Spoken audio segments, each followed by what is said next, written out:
To Miss Letitia Willis, at Gloucester. My dear, dear Letty, never did I sit down to write in such agitation as I now feel. In the course of a few days, we have met with a number of incidents so wonderful and interesting, that all my ideas are thrown into confusion and perplexity. You must not expect either method or coherence in what I am going to relate, my dearest Willis. Since my last, the aspect of affairs is totally changed, and so changed. But I would fain give you a regular detail. In passing a river about 8 days ago, our coach was overturned, and some of us narrowly escaped with life. My uncle had well nigh perished. Oh heaven, I cannot reflect upon that circumstance without horror. I should have lost my best friend, my father and protector, but for the resolution and activity of his servant Humphrey Clinker, whom Providence really seems to have placed near him for the necessity of this occasion. I would not be thought superstitious, but surely he acted from a stronger impulse than common fidelity. Was it not the voice of nature that loudly called upon him to save the life of his own father?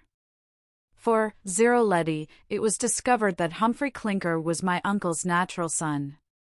Almost at the same instant, a gentleman, who came to offer us his assistance, and invite us to his house, turned out to be a very old friend of Mr. Brambald. His name is Mr. Denison, one of the worthiest men living, and his lady is a perfect saint upon earth.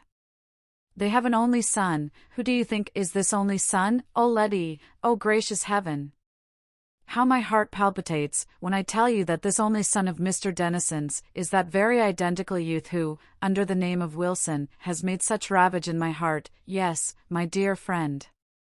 Wilson and I are now lodged in the same house, and converse together freely. His father approves of his sentiments in my favor. His mother loves me with all the tenderness of a parent. My uncle, my aunt, and my brother no longer oppose my inclinations. On the contrary, they have agreed to make us happy without delay, and in 3 weeks or a month, if no unforeseen accident intervenes, your friend Lydia Melford will have changed her name and condition. I say, if no accident intervenes, because such a torrent of success makes me tremble. I wish there may not be something treacherous in this sudden reconciliation of fortune. I have no merit, I have no title to such felicity. Far from enjoying the prospect that lies before me, my mind is harassed with a continued tumult, made up of hopes and wishes, doubts and apprehensions. I can neither eat nor sleep, and my spirits are in perpetual fluttered. I more than ever feel that vacancy in my heart, which your presence alone can fill.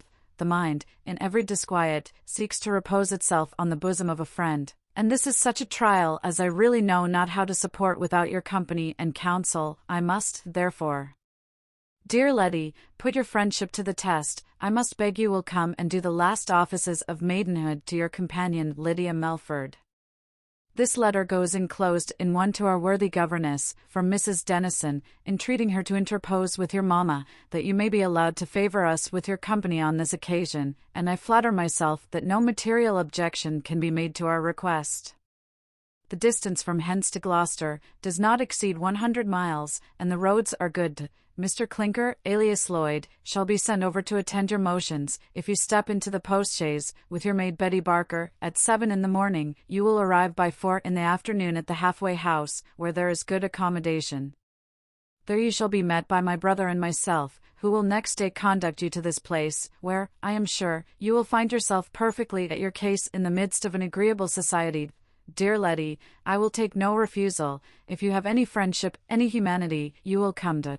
I desire that immediate application may be made to your mamma, and that the moment her permission is obtained, you will apprise your ever faithful Lydia Melford. October 14th.